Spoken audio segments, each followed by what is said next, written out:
Hello, students. Yesterday we have read the story about a girl, how she saved herself from an old and ugly moneylender by using lateral thinking. Today we will start second part of the third chapter, Thinking Out of the Box Lateral Thinking. ਪਿਆਰੇ ਬੱਚੋ ਕੱਲ ਆਪਾਂ ਪੜਿਆ ਸੀ ਕਿ ਕਿਵੇਂ ਇੱਕ ਸਮਝਦਾਰ ਲੜਕੀ ਲੈਟਰਲ ਥਿੰਕਿੰਗ ਨੂੰ ਯੂਜ਼ ਕਰਦੇ ਹੋਏ ਆਪਣੇ ਆਪ ਨੂੰ ਇੱਕ ਲਾਲਚੀ ਮਨੀ ਲੈਂਡਰ ਤੋਂ ਆਪਣੇ ਆਪ ਨੂੰ ਤੇ ਆਪਣੇ ਪਿਤਾ ਨੂੰ ਬਚਾਉਂਦੀ ਹੈ। ਅੱਜ ਆਪਾਂ ਇਸ ਤੋਂ ਹੀ ਰਿਲੇਟਡ ਇੱਕ ਸੈਕਿੰਡ ਸਟੋਰੀ ਇੱਕ ਥਾਮਸ ਜੋ ਕਿ ਮਿਲੀਅਨਰ ਹੈ ਕਰੋੜਪਤੀ ਹੈ ਉਸ ਤੋਂ ਰਿਲੇਟਡ ਇੱਕ ਸਟੋਰੀ ਪੜਾਂਗੇ। ਪਰ ਉਸ ਤੋਂ ਪਹਿਲਾਂ ਮੈਂ ਤੁਹਾਨੂੰ ਦੱਸਣਾ ਚਾਹਨੀ ਹਾਂ ਕਿ what is lateral thinking? Lateral thinking is creative or non-linear thinking। ਜਿਵੇਂ ਕਿ ਤੁਹਾਡੇ ਸਕਰੀਨ ਤੇ ਆ ਰਿਹਾ ਹੈ ਤੇ ਤੁਸੀਂ ਆਪਣੀ ਬੁੱਕ ਵੀ ਖੋਲ ਕੇ ਸਾਰਾ ਇਸ ਪੈਰਾਗ੍ਰਾਫ ਨੂੰ ਚੈਪਟਰ ਨੂੰ ਚੰਗੀ ਤਰ੍ਹਾਂ ਪੜ੍ਹਦੇ ਜਾਣਾ ਹੈ ਨਾਲ ਕਿ ਲੈਟਰਲ ਥਿੰਕਿੰਗ ਕੀ ਹੈ। ਲੈਟਰਲ ਥਿੰਕਿੰਗ ਇੱਕ ਰਚਨਾਤਮਕ ਤੇ ਨਾਨ ਲੀਨੀਅਰ ਸੋਚ ਹੈ। ਨਾਨ ਲੀਨੀਅਰ ਕੀ ਹੁੰਦਾ ਹੈ? ਨਾਟ ਆਰਗੇਨਾਈਜ਼ਡ ਇਨ ਅ ਸਟ੍ਰੇਟ ਲਾਈਨ, ਯਾਨੀ ਕਿ ਕੁਝ ਆਪਾਂ ਸੋਚ ਕੇ ਜਦੋਂ ਨਾ ਕਰੀਏ, ਜਿਵੇਂ ਆਪਾਂ ਕਹਿੰਦੇ ਨਾ ਜਦੋਂ ਕਿਸੇ ਪ੍ਰੋਬਲਮ 'ਚ ਆ ਜਾਂਦੇ ਆ ਉਦੋਂ ਆਪਾਂ ਕੁਝ ਸਟ੍ਰੇਟ ਲਾਈਨ ਤੇ ਰਹਿ ਕੇ ਨਹੀਂ ਸੋਚਦੇ, ਸਿੱਧੇ ਤਰੀਕੇ ਨਾਲ ਨਹੀਂ ਸੋਚਦੇ, ਆਪਣੇ ਆਪ ਫਿਰ ਦਿਮਾਗ ਯੂਜ਼ ਕਰਕੇ ਉਸ ਡਿਫਿਕਲਟ ਸਿਚੁਏਸ਼ਨ 'ਚੋਂ ਕੱਢਦੇ ਆ। ਇੱਕ ਰਚਨਾਤਮਕ ਸੋਚ ਹੈ। It is thinking differently or doing something different, doing something that might be quite novel and unconventional in nature। ਕਿ ਇਹ ਸੋਚ ਜਿਹੜੀ ਹੈ ਬਿਲਕੁਲ ਅਲੱਗ ਤਰ੍ਹਾਂ ਦੀ ਸੋਚ ਹੈ ਜੋ ਕਿ ਬਿਲਕੁਲ ਨਵੇਂ ਪ੍ਰਕਾਰ ਦੀ ਤੇ ਅਪਰੰਪਰਾਗਤ ਤੌਰ ਦੀ ਹੈ। ਯਾਨੀ ਕਿ ਕਿਸੇ ਵੀ ਪਰੰਪਰਾ ਨਾਲ ਜਾਂ ਕੁਝ ਵੀ ਆਪਾਂ ਸੋਚ ਕੇ ਜਦੋਂ ਨਹੀਂ ਕਰਦੇ, ਬਿਲਕੁਲ ਹਟ ਕੇ ਤੇ ਕੁਝ ਅਲੱਗ ਕਰਨ ਦੀ ਸੋਚ ਹੈ। According to Edward de Bono, who propagated this notion, intelligence is a potential that all of us have, and thinking is a skill to use that potential well। Intelligence, Edward de Bono ਨੇ ਇਸ ਵਿਚਾਰ ਦਾ ਪ੍ਰਚਾਰ ਕੀਤਾ। ਜੋ lateral thinking ਤੁਹਾਨੂੰ question ਵੀ ਆਏਗਾ objective type ਚ ਕਿ who propagated this notion ਤੇ ਆਨਸਰ ਆਏਗਾ Edward de bono. Edward de Bono ਨੇ ਇਸ ਨੋਸ਼ਨ ਦਾ ਪ੍ਰਚਾਰ ਕੀਤਾ ਸੀ ਕਿ ਇੰਟੈਲੀਜੈਂਸ ਇਜ਼ ਅ ਪੋਟੈਂਸ਼ੀਅਲ, ਸਾਡੇ ਸਾਰਿਆਂ ਵਿੱਚ ਇੰਟੈਲੀਜੈਂਸ ਦਾ ਪੋਟੈਂਸ਼ੀਅਲ ਹੈ ਤੇ ਜਿਹੜੀ ਸੋਚ ਹੈ ਉਹ ਇਸ ਪੋਟੈਂਸ਼ੀਅਲ ਨੂੰ ਹੋਰ ਅੱਛੀ ਤਰ੍ਹਾਂ ਯੂਜ਼ ਕਰਨ ਲਈ ਕਾਬਿਲ ਬਣਾਉਂਦੀ ਹੈ। It channels our intelligence appropriately. One may be a good thinker without being an intellectual and vice versa। कि बिना कोई इन्ने ज़्यादा इंटेलेक्चुअल होए या वाइस वर्सा च पए ਅਸੀਂ ਇੱਕ ਅੱਛੇ ਸੋਚ ਵਾਲੇ ਵੀ ਹੋ ਸਕਦੇ ਹਾਂ। Here is another story that illustrates the use of lateral thinking।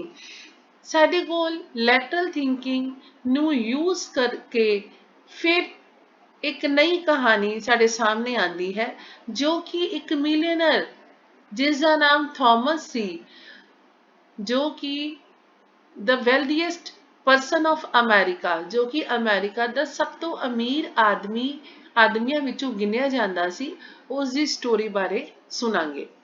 A millionaire named Thomas walked into the Popular Bank in the middle of New York City and requested to speak to a loan officer। ਇੱਕ ਕਰੋੜਪਤੀ ਜਿਸ ਦਾ ਨਾਮ Thomas ਸੀ, ਉਹ New York ਦੇ ਇੱਕ poplar bank ਦੇ ਵਿੱਚ ਆਂਦਾ ਹੈ ਤੇ ਲੋਨ ਆਫਿਸਰ ਨਾਲ ਗੱਲ ਕਰਦਾ ਹੈ। He did not inform the staff of his immense riches, but he simply said that he was going away on business for a few weeks to another country and needed to borrow a small sum of money, $5,000। ਉਹ ਆਦਮੀ ਦੱਸਦਾ ਹੈ ਕਿ ਆਪਣੇ ਜੋ ਅਸਲੀਅਤ ਹੈ ਕਿ ਉਹ ਬਹੁਤ ਅਮੀਰ ਹੈ ਉਸ ਨੂੰ ਛੁਪਾ ਲੈਂਦਾ ਹੈ। ਉਹ ਆਪਣੀ ਅਮੀਰੀ ਬਾਰੇ ਕਿਸੇ ਨੂੰ ਵੀ ਨਹੀਂ ਦੱਸਦਾ ਤੇ ਬੈਂਕ ਦੇ ਲੋਨ ਆਫਿਸਰ ਨੂੰ ਦੱਸਦਾ ਹੈ ਕਿ ਉਹਨੂੰ ਕੁਝ ਹਫ਼ਤਿਆਂ ਲਈ ਆਪਣੇ ਦੇਸ਼ ਤੋਂ ਬਾਹਰ ਜਾਣਾ ਹੈ ਤੇ ਉਹਨੂੰ $5,000 ਦੀ ਜ਼ਰੂਰਤ ਹੈ। ਬੱਚੋ ਜਿਹੜਾ 5,000 ਦੇ ਨਾਲ ਨਿਸ਼ਾਨ ਸਿੰਬਲ ਹੈ ਉਹ ਡਾਲਰ ਦਾ ਹੈ ਤੇ ਉਹ 5,000 ਜਿਹੜੇ ਡਾਲਰ ਉਧਾਰ ਲੈਣਾ ਚਾਹੁੰਦਾ ਹੈ। ਬੈਂਕ ਆਪਣੀ ਪੂਰੀ ਲੋਨ ਦੀ ਸਿਕਿਉਰਿਟੀ ਲਈ ਕੁਝ ਚੀਜ਼ ਰੱਖਣ ਨੂੰ ਕਹਿੰਦੀ ਹੈ ਕਿ ਸਿਕਿਉਰਿਟੀ ਵਿੱਚ ਤੁਸੀਂ ਸਾਨੂੰ ਕੀ ਦੇ ਕੇ ਜਾਓਗੇ। Thomas pointed out of the window to the shiny new Ferrari parked right in front of the bank. ਉਹ ਬੈਂਕ ਦੇ ਆਪਣੀ ਖਿੜਕੀ ਦੇ ਬਾਹਰ ਇਸ਼ਾਰਾ ਕਰਕੇ ਆਪਣੀ ਬਿਲਕੁਲ ਨਵੀਂ ਚਮਕਦੀ ਫੈਰਾਰੀ ਕਾਰ ਜੋ ਕਿ ਉਹਨੇ ਰਾਈਟ ਵਿੱਚ ਪਾਰਕ ਕੀਤੀ ਹੋਈ ਸੀ ਇਸ਼ਾਰਾ ਕਰਦਾ ਹੈ। ਉਹ ਕਹਿੰਦਾ ਹੈ ਕਿ ਮੈਂ ਤੁਹਾਨੂੰ ਫੈਰਾਰੀ ਕਾਰ ਦੇ ਕੇ ਜਾਵਾਂਗਾ। ਸਾਰੇ ਆਫੀਸਰ ਹੈਰਾਨ ਹੋ ਜਾਂਦੇ ਆ ਕਿ $5000 ਪਿੱਛੇ ਇੰਨੀ ਨਵੀਂ ਕਾਰ ਸਾਨੂੰ ਫੈਰਾਰੀ ਕਾਰ ਦੇ ਕੇ ਜਾ ਰਹੇ ਹੈ। He took the title paperwork and keys out of his pocket and slapped them down on the counter like a man on a mission. ਉਹ ਆਪਣੇ ਸਾਰਾ ਪੇਪਰ ਵਰਕ ਕਰਕੇ ਕੀਜ਼ ਵੀ ਆਪਣੀ ਪਾਕਟ ਚੋਂ ਨਿਕਾਲਦਾ ਹੈ ਤੇ ਕਾਊਂਟਰ ਤੇ ਰੱਖ ਦਿੰਦਾ ਹੈ ਅਤੇ ਸਟਾਫ ਜਿਹੜਾ ਹੈ ਉਹਦੀ ਸਾਰੀ ਚੈੱਕ ਕਰਦਾ ਹੈ ਉਹਦੇ ਔਰ ਵੈਲਿਡਿਟੀ ਦੇਖਦਾ ਹੈ ਉਹਦੀ ਓਨਰਸ਼ਿਪ ਦੀ ਕਿ ਵਾਕਈ ਇਸ ਕਾਰ ਦਾ ਮਾਲਿਕ ਹੈ। Everything was checked out. ਹਰ ਚੀਜ਼ ਨੂੰ ਬਖੂਬੀ ਸਟਾਫ ਵੱਲੋਂ ਚੈੱਕ ਕੀਤਾ ਜਾਂਦਾ ਹੈ। And of course, which bank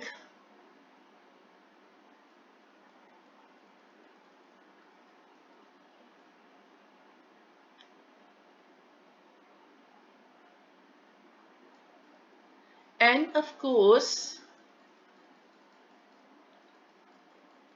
sorry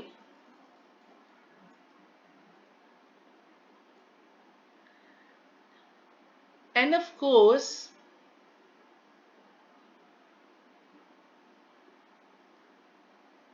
which bank was going to turn down $250,000 in collateral security for a mere $5,000 loan? कि सिर्फ $5,000 ਦੇ ਲੋਨ ਪਿੱਛੇ ਇੰਨੀ ਵੱਡੀ ਸਿਕਿਉਰਿਟੀ ਰੱਖ ਕੇ ਜਾ ਰਹੇ ਹੈ। ਠੀਕ ਹੈ। ਕੋਲੈਟਰਲ ਥਿੰਕਿੰਗ ਹੁੰਦਾ ਹੈ ਕਿ ਜਦੋਂ ਉਧਾਰ ਨਾ ਚੁਕਾਓ ਤੇ ਉਹਦੀ ਜਗ੍ਹਾ ਤੁਸੀਂ ਆਪਣੀ ਕੋਈ ਵੀ ਪ੍ਰਾਪਰਟੀ ਰੱਖ ਦਿੰਦੇ ਹੋ ਉਧਾਰ ਲੈਣ ਲਈ, ਉਸ ਨੂੰ ਬੋਲਦੇ ਕੋਲੈਟਰਲ ਸਿਕਿਉਰਿਟੀ। ਠੀਕ ਹੈ ਜੀ। Thomas left the bank with his $5,000 and the bank employee took Thomas' keys and drove the brand new Ferrari down into the bank's underground garage.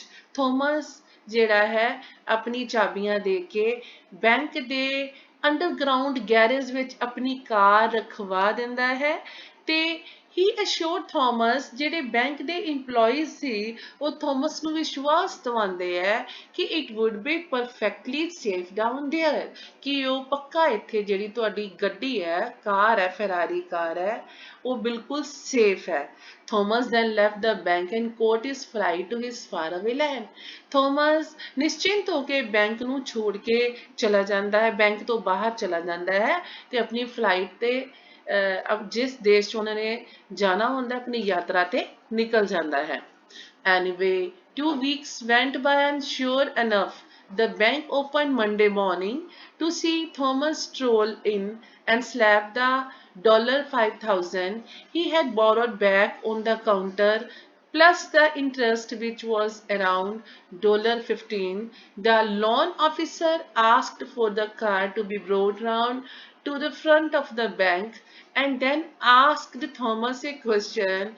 Her bank prides itself in details and customer services, he said, and while you were away we did a background check. It's routine and discovered you are actually one of the wealthiest men in America. Why on earth would you need to borrow $5,000? It just doesn't make sense. ਉਹ ਕਹਿੰਦੇ ਕਿ ਜਦੋਂ 2 ਹਫ਼ਤੇ ਬੀਤ ਜਾਂਦੇ ਹੈ bank ਖੁੱਲਦਾ ਹੈ ਮੰਡੇ ਮਾਰਨਿੰਗ ਨੂੰ ਥੋਮਸ $5,000 ਲੈ ਕੇ ਕਾਊਂਟਰ ਤੇ ਜਾ ਕੇ ਆਪਣਾ ਕਰਜ਼ਾ ਵਾਪਿਸ ਕਰ ਦਿੰਦਾ ਹੈ। $5,000 ਦਾ ਵਿਆਜ ਲੈਣ ਉਧਾਰ ਚੁੱਕਣ ਤੇ ਉਸ ਨੂੰ ਸਿਰਫ $15 ਚੁਕਾਣੇ ਪੈਂਦੇ ਹਨ। ਜਦੋਂ ਵੀ ਆਪਾਂ ਬੈਂਕ ਤੋਂ ਰਾਸ਼ੀ ਲੈਂਦੇ ਆ ਤੇ ਸਾਨੂੰ ਵਿਆਜ ਦੇਣੀ ਪੈਂਦੀ ਹੈ ਨਾ ਤੇ 15 ਦਿਨਾਂ ਦੀ ਬੈਂਕ ਉਹਦੇ ਕੋਲੋਂ ਸਿਰਫ $15 ਵਿਆਜ ਲੈਂਦਾ ਹੈ। बैंक दे जिहड़ा लोन ऑफिसर सी वो बड़ा हैरान होंदा थॉमस ने क्वेश्चन पुट करदा है कि साडी बैंक ने तुहाडी पूरी डिटेल निकाली है ते ਤੇ ਅਸੀਂ ਇਹ ਪਤਾ ਲਗਾਇਆ ਕਿ ਤੁਸੀਂ ਤਾਂ ਵੈਲਦੀਐਸਟ ਮੈਨ ਹੋ ਕਿਉਂਕਿ ਬੈਂਕ ਪੂਰੀ ਡਿਟੇਲ ਲੈਂਦਾ ਹੈ ਨਾ ਜੋ ਬੰਦਾ ਉਹਨਾਂ ਕੋਲ ਕਰਜ਼ਾ ਚੁੱਕਦਾ ਹੈ ਉਹ ਵੀ ਹੈਰਾਨ ਵੀ ਸੀ ਨਾ ਕਿ ਇਹਨਾਂ ਦੀ ਫਰਾਰੀ ਕਾਰ ਦੇ ਕੇ ਚਲਾ ਗਿਆ ਸਾਨੂੰ ਤੇ ਸਿਰਫ $5000 ਪਿੱਛੇ ਇੰਨੀ ਮਹਿੰਗੀ ਕਾਰ ਦੇ ਕੇ ਚਲੇ ਗਏ ਥਾਮਸ ਕੀ ਕਰਦਾ ਹੈ Thomas smiled, picked up the keys from the counter and said, "Can you tell me another way? I could have parked my new Ferrari in the middle of the New York for 2 weeks for just $15 and still expect to get it back in top condition." With that, Thomas walked out of the door and the loan officer smiled a bigger smile. Thomas smile ਕਰਦਾ ਹੈ ਆਪਣੀ ਚਾਬੀਆਂ counter ਤੋਂ ਚੁੱਕਦਾ ਹੈ ਤੇ ਦੱਸਦਾ ਹੈ ਕਿ ਤੁਸੀਂ ਮੈਨੂੰ ਹੋਰ ਕੋਈ ਤਰੀਕਾ ਦੱਸ ਸਕਦੇ ਹੋ ਲੋਨ ਆਫੀਸਰ ਨੂੰ ਕਹਿੰਦਾ ਕਿ ਮੈਂ ਨਿਊਯਾਰਕ ਦੇ ਵਿੱਚ 15 ਦਿਨਾਂ ਲਈ ਬਾਹਰ ਜਾਣਾ ਸੀ 2 ਵੀਕਸ ਲਈ 2 ਹਫ਼ਤਿਆਂ ਲਈ ਮੈਂ ਬਾਹਰ ਜਾਣਾ ਸੀ ਕਿ ਮੈਂ ਉੱਥੇ ਨਿਊਯਾਰਕ ਦੇ ਬਾਹਰ ਵਿਚਕਾਰ ਕਰਕੇ ਬਾਜ਼ਾਰ ਦੇ ਵਿੱਚ ਆਪਣੀ ਨਵੀਂ ਫਰਾਰੀ ਕਾਰ ਛੱਡ ਜਾਂਦਾ 15 ਦਿਨਾਂ ਦੇ ਵਿੱਚ ਮੇਰੀ ਕਾਰ ਕੋਈ ਵੀ ਡੈਮੇਜ ਕਰ ਸਕਦਾ ਸੀ ਬਾਹਰ ਸੇਫਟੀ ਨਹੀਂ ਸੀ ਸੇਫਟੀ ਲਈ ਮੈਂ ਉਹਨੇ ਆਪਣੀ ਕਾਰ ਸੇਫਟੀ ਲਈ ਬੈਂਕ ਵਿੱਚ ਸਿਕਿਉਰਿਟੀ ਦੇ ਤੌਰ ਤੇ ਦੇ ਦਿੱਤੀ ਸੀ ਔਰ ਬੈਂਕ ਵਿੱਚ ਤੇ ਤੁਹਾਨੂੰ ਪਤਾ ਗੈਰਾਜ ਵਿੱਚ ਬਿਲਕੁਲ ਐਨ ਸੇਫ ਖੜੀ ਰਹਿੰਦੀ ਹੈ ਉਹਦੀ ਕਾਰ ਔਰ and still expect to get it back in top condition ਤੇ ਮੈਂ ਬਾਹਰ ਤਾਂ ਇੰਨੀ ਉਮੀਦ ਵੀ ਨਹੀਂ ਕਰ ਸਕਦਾ ਸੀ ਕਿ ਇੰਨੀ ਟੌਪ ਕੰਡੀਸ਼ਨ 'ਚ ਮੇਰੀ ਕਾਰ ਮੈਨੂੰ ਵਾਪਿਸ ਮਿਲੇਗੀ With that, Thomas walked out of the door. ਇਹ ਕਹਿ ਕੇ ਜਦੋਂ ਚਲਾ ਜਾਂਦਾ ਹੈ ਤੇ ਲੋਨ ਆਫਿਸਰ ਵੀ ਉਹਦੀ ਇਸ ਸੋਚ ਦੇ ਉੱਤੇ ਸਮਾਈਲ ਕਰਦਾ ਹੈ ਫਿਰ ਇੱਕ ਬਹੁਤ ਵੱਡੀ ਸਮਾਈਲ ਦਿੰਦਾ ਹੈ Examples of applications of lateral or non-linear thinking abound in several fields. In cricket, Gary Becker introduced day-night matches and colorful balls and clothing, a departure from tradition that became so successful that the whole world of cricket adopted it. ਸਾਨੂੰ ਹੋਰ ਵੀ lateral ਔਰ naan linear thinking ਦੀ ਜਿਹੜੀ examples ਹੈ several field ਵਿੱਚ ਦੇਖਣ ਨੂੰ ਮਿਲਦੀ ਹੈ ਕ੍ਰਿਕਟ ਹੀ ਲੈ ਲਓ ਕੈਰੀ ਪੈਕਰ ਨੇ ਸਾਨੂੰ ਡੇ ਨਾਈਟ ਮੈਚਸ ਤੋਂ ਇੰਟਰੋਡਿਊਸ ਕਰਾਇਆ ਕਲਰਫੁਲ ਬਾਲਸ ਕਲਰਫੁਲ ਕਲੋਥਿੰਗ ਦਿੱਤੀ ਔਰ ਇੱਕ ਅਲੱਗ ਤਰ੍ਹਾਂ ਦਾ ਪਰੰਪਰਾ ਟ੍ਰੈਡੀਸ਼ਨ ਤੋਂ ਹਟ ਕੇ ਇੱਕ ਸਕਸੈਸਫੁਲ ਜਿਹੜਾ ਕ੍ਰਿਕਟ ਕੈਰੀ ਪੈਕਰ ਨੇ ਸਾਨੇ ਪੂਰੇ ਕ੍ਰਿਕਟ ਜਗਤ ਨੇ ਇਸ ਉਹਦੀ ਕੈਰੀ ਪੈਕਰ ਦੀ ਸਕੀਮ ਨੂੰ ਜਿਹੜਾ ਹੈ ਉਹ ਅਡਾਪਟ ਕੀਤਾ ਹੈ Australia recently experimented with 2 different captains for the test and one-day matches. Nowadays, the T20 matches have become a rage.